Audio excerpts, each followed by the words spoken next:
The content you're about to enjoy comes from the archives of The Best You. We're devoted to the very best in personal development, with a platform and resources dedicated to inspiring and changing people's lives. At The Best You, we work with the world's leading writers and trainers on the evolution of the self, and people whose journeys have been affected by their work and words. These Best You EXPO talks are recorded in front of a live audience in a live event. We highly recommend that you focus on the message. As they say, what you focus on expands. Enjoy. Janey Lee Grace. Janey Lee is an Amazon #1 best-selling author, media relations coach. She's a broadcaster. Many know her as the co-presenter on the UK's biggest radio show with Steve Wright in the afternoon of BBC Radio 2, with now over 8 million listeners. She's been voted #1 personality on Who's Who, Natural Beauty Industry yearbook for 2 years running, and runs a website and has received 250,000 hits in the first month online. She writes for many publications. I have had the pleasure of meeting Janey quite a few times. She spoke at several of our expos now. She's also done an Inspiring People talk. She's always very giving. She provides some fantastic insight into what it takes to succeed in the media, and she's got a great story. So I'm sure you're going to love her talk. Thank you so much. The title of Janey Lee's talk is Find Your Unique Brilliance, Get Your Brand in the Media. Enjoy. So we can get started now. So welcome. I'm Janey Lee Grace. So do we have any Radio 2 listeners in the house? Oh, a couple. Okay. All right. So we need to stress right at the beginning then that despite my mission being to help everyone who's involved in holistic living and personal development and well-being get their message out to a wider audience, sadly, I can't offer you all a gig on Radio 2. I wish I could. I'd be killed in the rush, wouldn't I? But I am really passionate about trying to encourage people to recognize that you are a brand. Actually, whether you have a business or you don't have a business, I believe you are still a brand. And it's really, really important and critical to get clarity on that. So everyone can see exactly what that is there. And it's a dollar bill because Bill Gates famously once said, if I only had $1 left, I would spend it on marketing. Now, what I like to try and teach people is actually, you know what, you don't necessarily need to spend any money at all, or not very much. You do have to invest a little bit of time and energy, but it's perfectly possible to do your own PR, to promote yourself, to get your brand, your story, your message out to a wider audience, reach more people when you've got real clarity on what you do. So who here would like to get their message out to a wider audience? We've got a story to share. Okay. How many of you already spend money or time on marketing and promoting your work? Oh, well done. Okay. How many of you are thinking, I could probably do a bit more, actually? All right. Okay. Then you shall have my lucky dollar. It's only $1. I call it a lucky dollar because I gave somebody the lucky dollar and she emailed me and she said, you won't believe what happened. I got home, I put the dollar in my travel money drawer, and there was almost 1,000 quid that I had forgotten about. I spend that on my marketing, right? So the way I like to look at it is that you are the brand.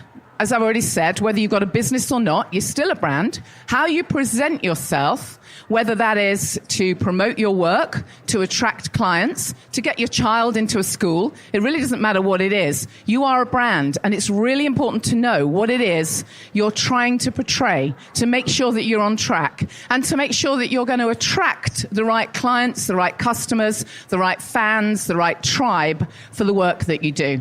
We all know this saying, right? People do business with those they like, know, and trust. People buy people. Okay? In almost every case, particularly in an environment like this, where I'm guessing most of you here are what I would call, you run heart-centered businesses, right? You work from your heart. You're in the game you're in because it's your passion. It's your enthusiasm. It's not just to make a few fast bucks. Not there's anything wrong with making huge amounts of money and being absolutely abundant. But your starting point is passion and enthusiasm. And when people can get to know you, when they can like, know, and trust you, that's when they're more likely to do business with you. So how many people here go to a hairdresser regularly? Most of you. Okay, impressive. Great. I bet you've got a great one. And so the question is, those of you who go to a hairdresser, do you go to any hairdresser in any town? The answer is usually no, right? Oh, you do. Oh, brave girl. Brave girl. Okay. But most of us don't. I go all the way to the Cotswolds to an organic hairdresser. You know, because I like, know, and trust her. Most of us go to the person we like, know, and trust. Okay, who goes to the dentist? Most of us, sadly, at some point. Any dentist, any town? No. Oh, this is a brave woman. Most of us don't.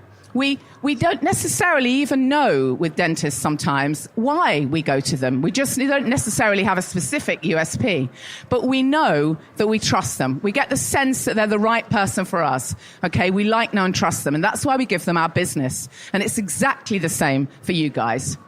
So this is what I like to try and impress upon people. You've got your brand in the center here, but I believe you have to look at both sides of what's going on. On the one hand, how you reach out to your clients and your community. Most people are very good at that, or if they're not good yet, they're getting better. Most people have got a social media following, and they're doing quite a lot to get their content out there. How many of you have got a mailing list in the room? Bunch of you, okay. So lots of you are looking towards, or if not already, you're looking after your clients and your community. But in equal measures, you need to be thinking about how you attract PR for yourself and how you connect with the media, because one feeds into the other. And so many people say to me, particularly when they have a heart-centered business, if they're a reflexologist or if they're a life coach or whatever it is they do, they say, oh, I can't get myself into the media. The media are not interested in featuring health and well-being or featuring spirituality, featuring personal development. I believe that's absolutely untrue. Journalists have got a whole load of column inches to fill. Yeah? Producers have got a whole load of airtime. What they need is interesting stories, real great clarity and fascinating stuff. So never think that this is a subject that they're not interested in. Anything linked to health, well-being, alternative health, spirituality, personal development actually rocks it if you get your pitch right. So it's obvious on the one hand, you've got to do all that stuff. On the other hand, you've got to think about getting your ducks in a row in order to contact the press. We'll talk more about that later. So I'm just going to whiz through what I call my 4 C's, my strategic C's that I think are going to be important for you. And we'll focus probably more on clarity than anything else, because it's a short session today, and that's the thing I really want you to go away with, how you can look towards getting that clarity on what it is you want. So your USP, your unique selling point, I sometimes call this your unique brilliance, and I spell that Y-O-U, your unique brilliance. Have you got absolute clarity on what it is that sets you apart? Okay? Absolute clarity. You'll be amazed how many people I work with haven't. They don't know what their own USP is. They know they're really good at transforming people, or they're really good at making skincare, or they're really good at teaching yoga, or whatever it might be. But they don't have clarity on their absolute unique selling point. So it's very difficult then for them to make a pitch or attract the right clients because they don't have clarity on that. Let's assume for a moment that you have got absolute clarity on what's great about you. Okay, if you haven't, by the way, there's a whole bunch of techniques and tips and things that I can give you. My book is called You Are the Brand, and there's a ton of stuff in there, exercises, simple things you can do that will help you get absolute sense of what it is that's different about you, what your unique selling points are. So let's assume for a moment you got them, right? What's holding you back? Why aren't all of us, and I point, a finger at you and lots back at myself, why aren't we all as successful as we want to be? Why aren't we all on television regularly? Why aren't we all on radio regularly, in magazines regularly? Well, it comes back to that lovely old chestnut that I'm sure you've heard a lot of this weekend. It usually comes back to fear. It usually comes back to something linked to a lack of self-worth or self-esteem in one area or another. Even those of you who are super enlightened. I'm sure you all know who this lovely lady is. Anybody not know? If you don't know, that's your homework, all right? This is Louise Hay. Absolutely amazing, amazing woman. I'm blessed to be a Hay House author. She's an incredible woman. She's 90 now. I think it was this year she was 90. Is that right? Absolutely incredible. When she was 86 or 87, she started learning the piano. So she took a little mini keyboard around the world with her on her travels and just did her lessons by Skype. How cool is that? Talk about keeping your brain active, right? Incredible woman.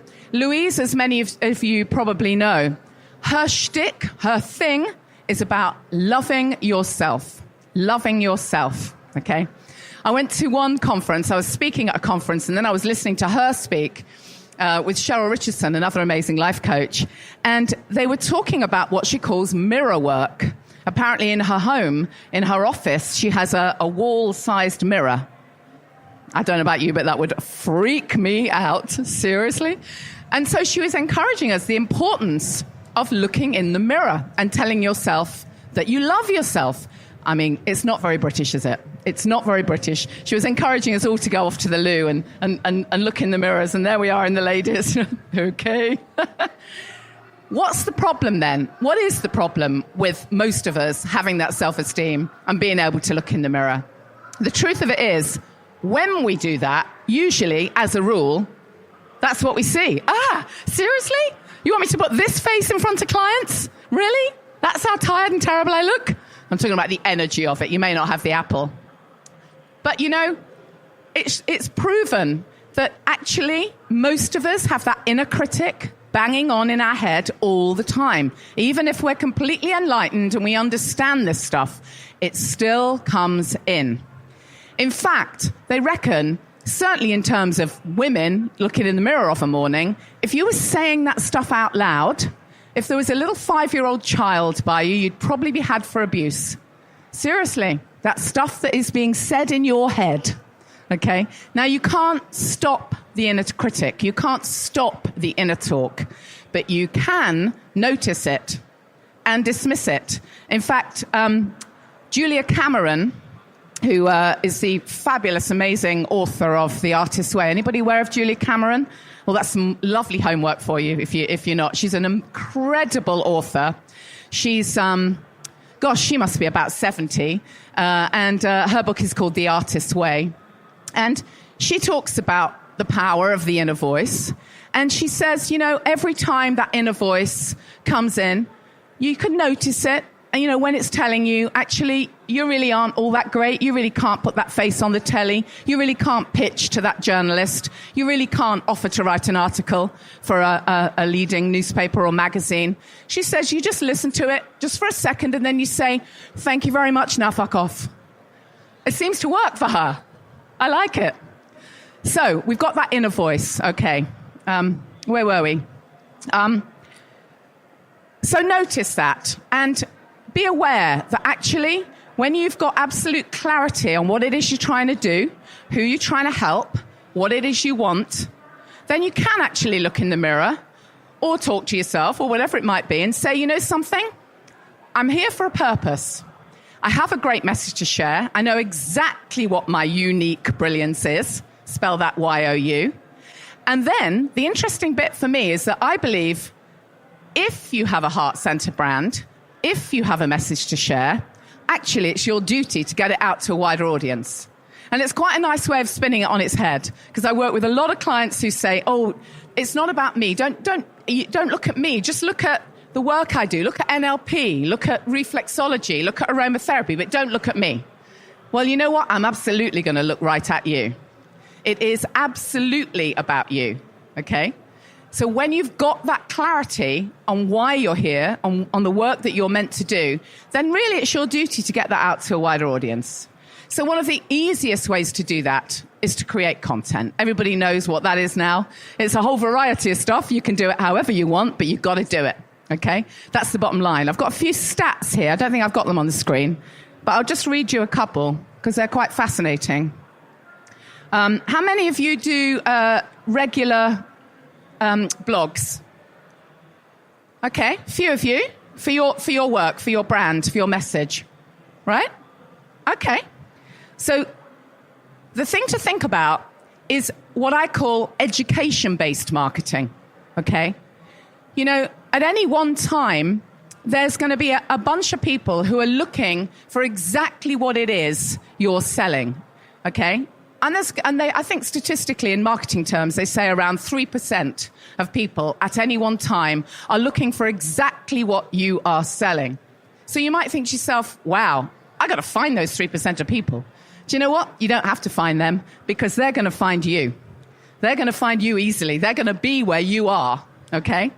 So they aren't a problem for you. You don't need to market to those people. As long as you're visible, they'll find you. That's called hard sales. The only people that need to do that are, I don't know, maybe car salesmen. Because, if you're going to want, or women, if you want to buy a new car, you're not going to be swayed over to buy something else. You need a new car. You're in the market for a new car. So it's just who's advertising the best deal. Is it Subaru? Is it Saab in your price range? Which one is it? They can do the marketing and the advertising. That's hard sales. They need to attract the 3% of people looking for a car. But you don't. If you're interested in sharing your story, sharing your dreams, sharing your ideas in the largest personal development platform, the Best You EXPO, sign up today. Go to www.thebestyouexpo.com or send an email to info@thebestyou.co. But the next percentage, and I haven't got the figures, but it's something like the next, 30% or similar, are going to be very interested in what you do. They just haven't found you yet. So they're a very interesting market for you to tap into because they are your ideal clients. They just aren't aware of you yet. The next 30% up are possibly going to be interested in what you do, but right now they're not even aware they've got a problem or a need of any kind. But that's a whacking load of people that are potentially clients and customers and raving fans for you. The final 30% are never going to be interested in what you do, so you can forget about them. But the bottom line is that's a lot of people. So in marketing terms, and this has probably changed since I did this research, it's estimated that every day 27 million pieces of content are shared on the web, and 61% of marketers use social media to increase their lead generation. So without any shadow of a doubt, social media rocks it. I'm sure you're aware of that.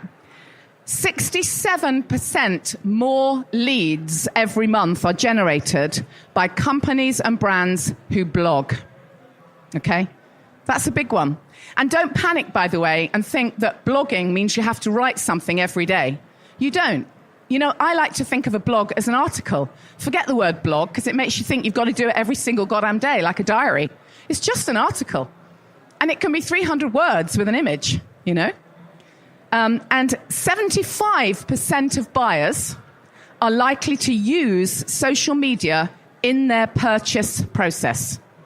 Amazing. Absolutely amazing.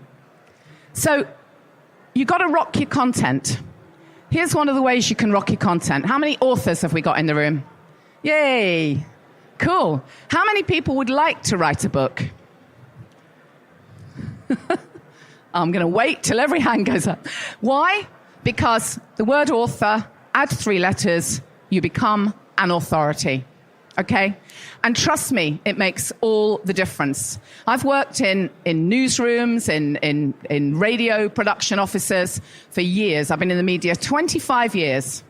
If we're looking to find a guest on a certain topic, if something's cropped up in the news, whatever it might be, and we want to feature that topic, if there's somebody obvious who always does the rounds, we might give them a ring first. If it's a piece on divorce and Vanessa Lloyd Platt is available, then we'll probably wheel her in if she's around, right?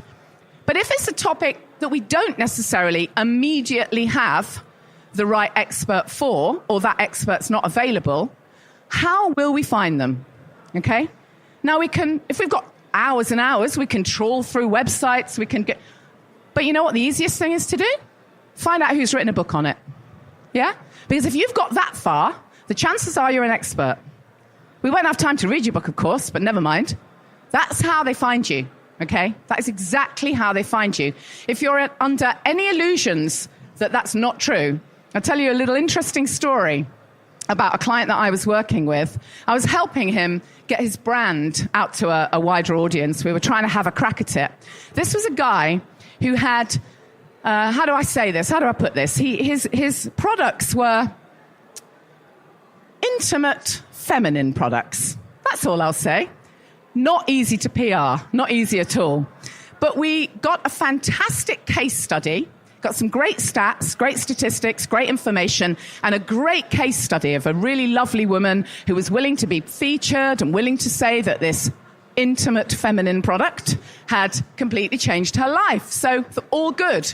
So amongst other various things, I sent off a press release using the case study, using the statistics, which were fascinating, and I sent it off to a journalist at the Daily Mail. And they came back to me and said, yeah, it looks like a really good story. I'm going to take it to the editorial meeting.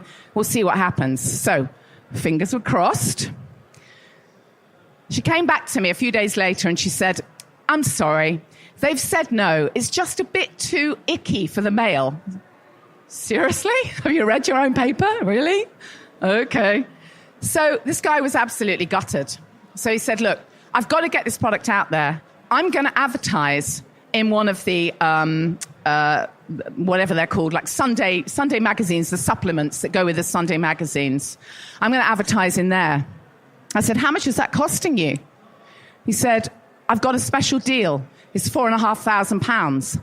Ooh, okay, right. I advised him against doing that, but he said, no, I'm going to do that.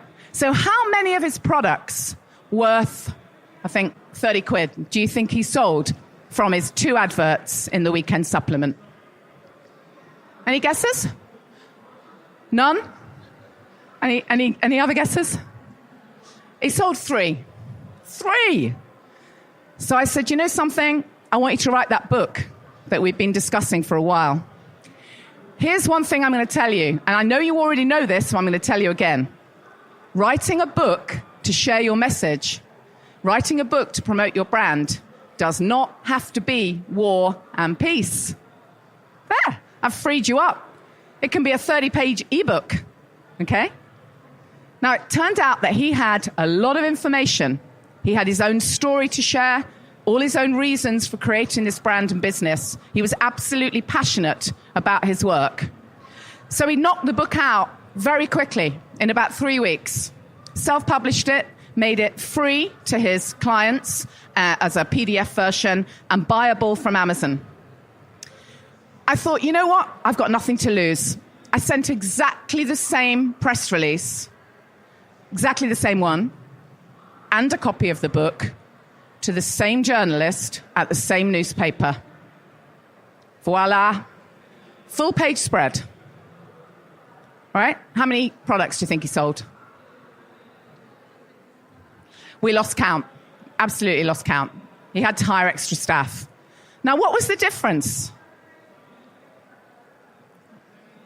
Purely, it was a book. If I'd have loved to have been in that editorial meeting, but you can bet your life that the first time, the editorial guys would have been saying, you know what? This is just a brand that somebody wants to promote. Send him over to advertising. But once it's a book, they don't even notice whether you're promoting a product or a service because you're giving away incredible, valuable information. This is really worth thinking about, okay? Another fun story is that one of my colleagues is Vanessa Feltz, and she does a great lifestyle show on BBC London. And there was one occasion where they were doing a piece on weather systems, and there'd been this volcano somewhere in the world. So Vanessa, who is, of course, very, very learned and eloquent, presses her talkback button and says to her production team, actually, you know, I really want to do a feature on this, so can you get me in a Vulcan? Because she happens to know that that is indeed the word for someone who studies volcanoes. But the intern in the production suite didn't know. It could have gone really bad, right? She could have got someone with pointy ears. So think about writing your book. Confidence and charisma. Now, this is a big one. And I know that it's very easy for me to stand here and say, you know what, you've just got to be able to be willing to stand in the spotlight. But the truth is, you have. I used to have a debilitating stammer when I was at school. Now I'm a public speaker. It's what I do for a living. Okay? The great news is you don't have to be naturally confident. You don't have to be the life and soul of the party. Okay? But what you do have to be is enthusiastic. You have to be passionate about your topic. That's the only thing, actually. That is the key. When you've got that, all the other bits and pieces are just tips, they're just tricks, they're just bits and bobs that you can learn, okay? Particularly if you're aware of NLP, which most people here will be, I'm sure. All right, there is a ton of stuff you can do to get you over that little hurdle. The bit no one can teach you is passion and enthusiasm. That's the bit we can't teach. You know, I have no fear of speaking in public. You know, it's what I do, it's what I love doing. But if you said to me, okay, I'm going to give you a huge amount of money to learn a talk on astrophysics, can you deliver this to an audience? No, I don't care how much money you give me, I wouldn't be able to do it because I'm not interested. It's not my passion, it's not my thing. And I would bore myself as well as you. I'm sure we've all been in presentations, right, where someone has just stood at a PowerPoint and they've just looked down the whole time and everything they've said has been on the PowerPoint anyway. What the hell is the point? There is no point. Actually, it's depressing because you feel sorry for them because you wish they'd got a little bit of confidence training first. Being a great interviewee is also something I love teaching. I'll go back to confidence in a second, but I'm just on this one because this is something that I work with a lot of people who will come to me and say, I really want to get my message on the radio or whatever it is, but I'm a bit nervous that I might be asked confrontational questions or that there might be a bit of a debate going on and I'll sound stupid. You know, being a good interviewee comes back to the same tips and techniques that you're going to need to promote your brand generally. It's all about having clarity on your key message and being really enthusiastic and owning your own agenda when it comes to being a great interviewee. We've all seen politicians, right? Isn't it sensational how they can lose all the seats in a constituency and then the journalist will say, on a scale of 1 to 10, you know, just how gutted are you that you've lost every seat in that constituency? And because they've had their media training, they'll say, well, it's a minor blip. Let me tell you what's happening from next month for our party. And they're off, yeah? They've got their own agenda. We know about NLP. I don't need to explain that one to you here. Could you all stand up for a moment? I love this. I found this is Anthony Gormley's statue that I found in the Tate Modern, right? This is the power pose, as I'm sure you well know. And so let's just stand like this for a moment. And you know, psychologists say that it's not possible to cry and feel really miserable when you're standing up like this. It's not actually possible. I don't want to make you all sad, but if I did, okay, you would slump. You would naturally slump. When you stand like this, it sends a message to your brain, okay, I'm feeling all right. So because we are honoring Louise Hay, you can now repeat after me, I am enough. After 3, 1, 2, 3. I am enough. Yes, you really are. You can sit down. I was working with a group of property investors talking about confidence in terms of how they might make a pitch to an investor or a bank manager or whatever. And I got them to do this exercise. It was the funniest thing. I think they seriously thought that what I meant was that they would go into their meeting to see their bank manager. Hello, I am enough. No, that's not what I'm saying. But you can take 2 seconds in the loo, right? 2 seconds before you go on stage, before you speak to the journalist, before you make your pitch to whoever you're going to make your pitch, okay? Because this is psychological stuff. This sends a message to your brain. So even if you are actually feeling really nervous, this sends a message to your brain, I'm okay. I'm feeling strong. I'm feet rooted into the ground, okay? So voice technique is going to be important for you. I'm trying to fly through this so I can get a bit more in. Finding your key message. This is absolutely critical, okay? It's not going to work if you rock up to an interview or if you create an article or if you try and get yourself on a radio station and you talk about every single thing but the kitchen sink, right? The truth of it is, most of you know masses. You probably have forgotten just how much you really do know about your own thing, okay? Because you are the brand, remember? And there's only one you, remember? And you'll have clarity on your USP and your unique brilliance. But what's the one key message? What's the one thing, the one takeaway that if you're doing a talk or you're doing an interview that you want people to get across? Spend some time thinking about what is your key message or messages, but not too many of them. That's what we were saying before. When you bring people in, when you share a story, when you talk about something that means something to people, it's so much more interesting, it's so much more likely to have them connect with you than if they simply stand at a PowerPoint, or if you stand at a PowerPoint and just go through a list of facts, right? I'm sure you're all aware of this here. You're here this weekend. You know that this is true.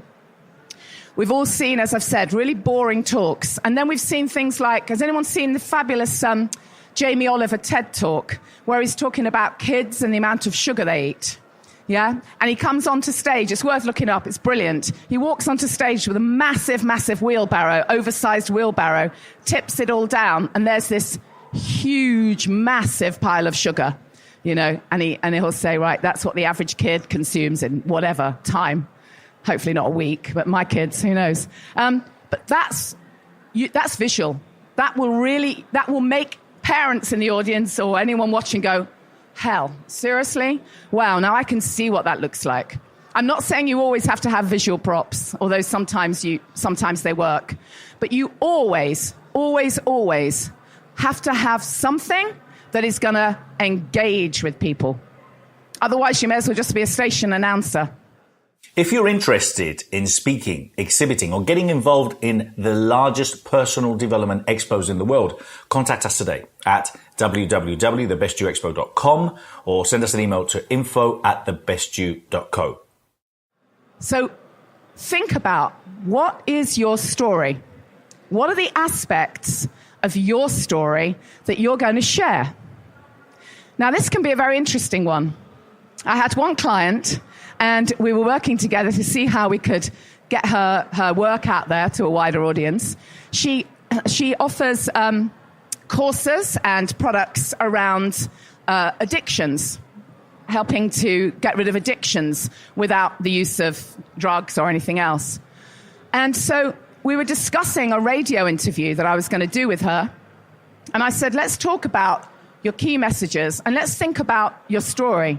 And she couldn't really get past this question. She kept saying, well, I can talk about the fact that I've been a social worker for a long time. I said, okay, yeah, that's cool. Well, what else? I want something that's going to, really make people think here. So then I turned it around, and this is a question you might want to ask yourself. I said to her, what's the one question that you really would not want to be asked, that you want to avoid? She said, oh, that's easy. Oh, that's easy. I don't want anyone to ask me about my addiction and the fact that I ended up in prison. Woo!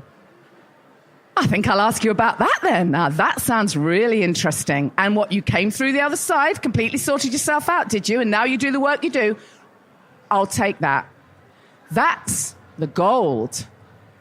Now, of course, that doesn't mean you have to reveal every skeleton in your murky closet. But when you've identified the story that you want to share, when you've identified what your gold is, then you can work on it. You can polish it. You can hone it. You can choose which bits you're going to share.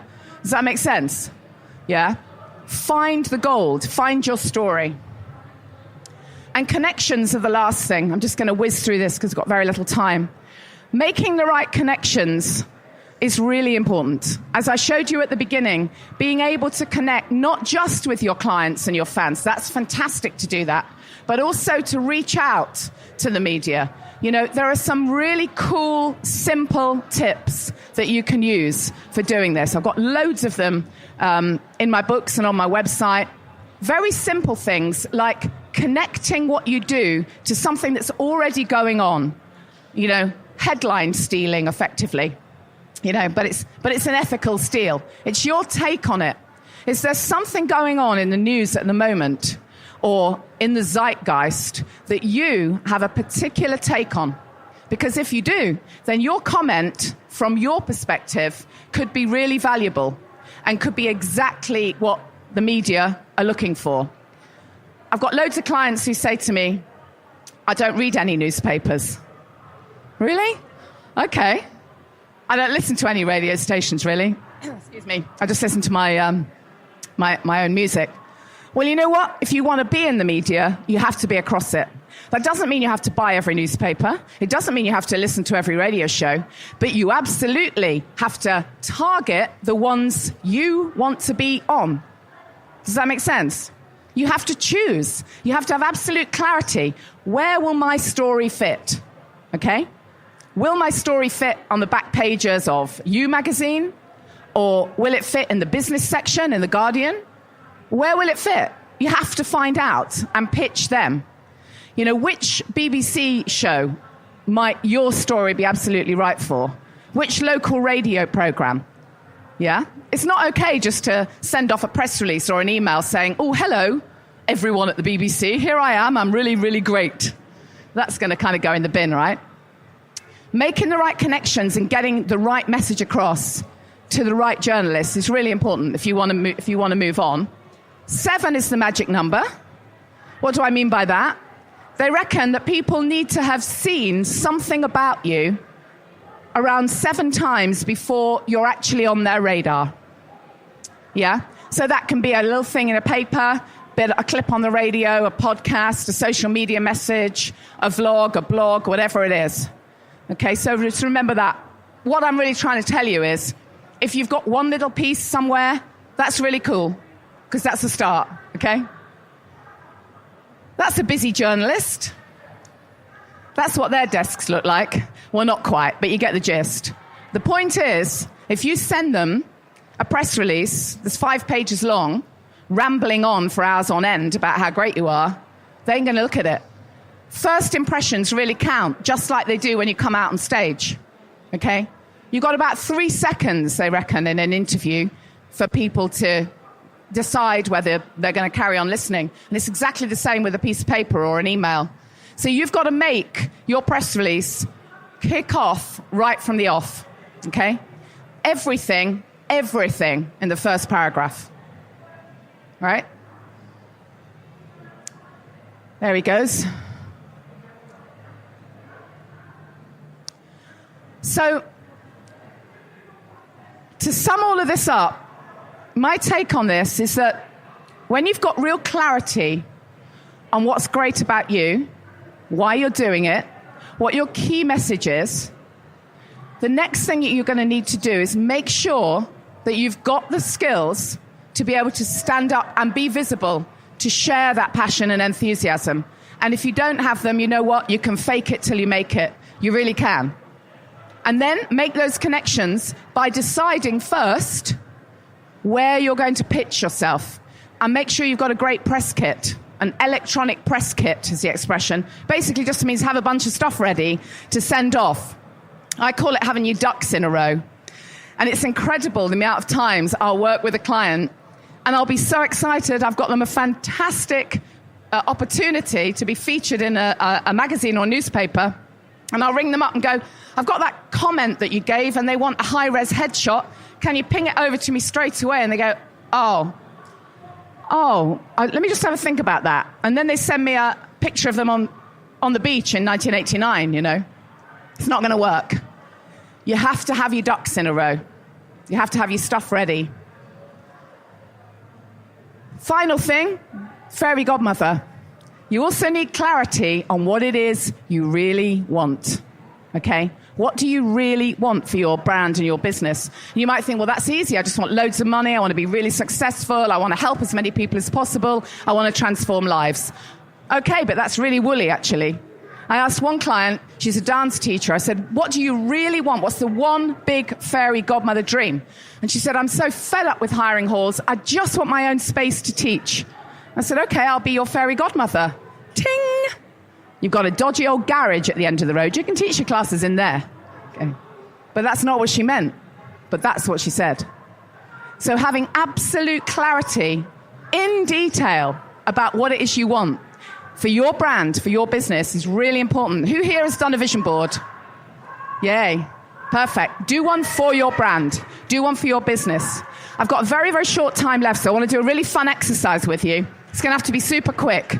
I want you to just turn to somebody next to you. Just get yourself into twos. Would you get yourself into twos? Super quickly, get yourself into twos, please. And put your hand up if you're A. Just decide who's A. Who's A? Decide who's A, because then we'll know that one of you is B. Okay? All got somebody. Right. Now what I want you to do, and it's going to be really, really noisy in here, so I'm going to keep this as quick as possible. You're going to do 30 seconds. 30 seconds, it's nothing.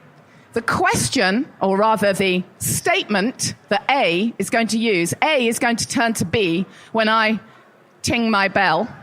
When I go like that, oh, that's rubbish. I've normally got some really great Tibetan bells, and one of my kids have had them away. That's rubbish. That's it.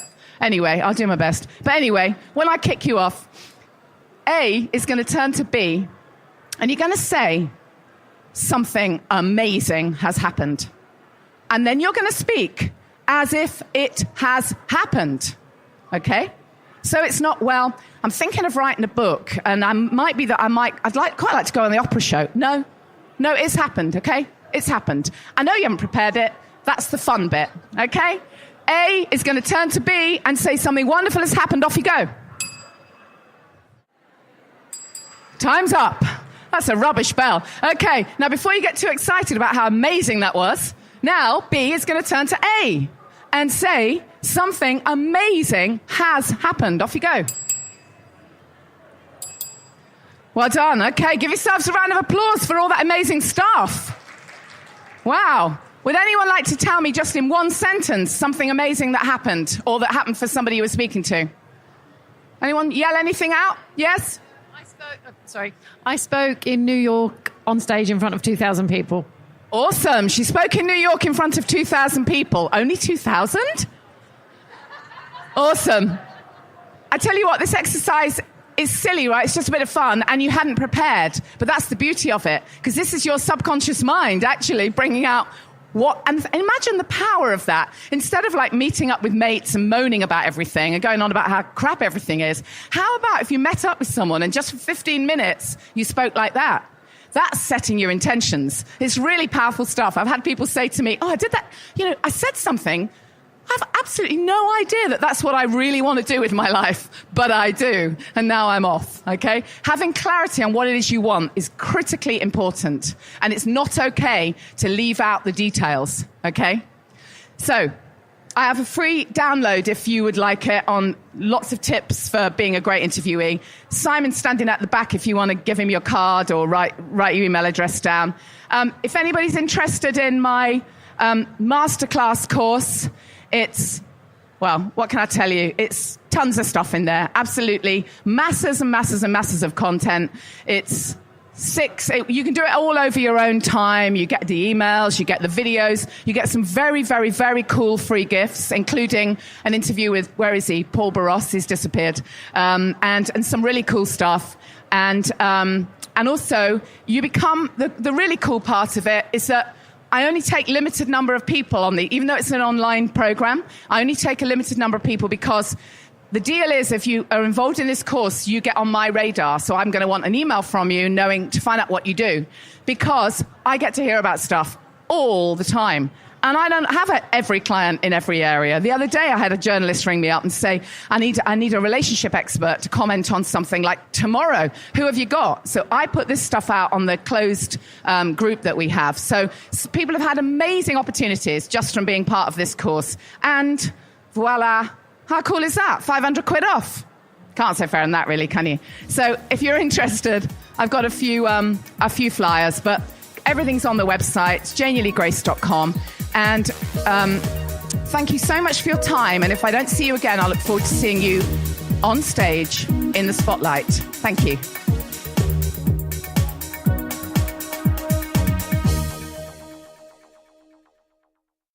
For more information, go to www.thebestyou.co.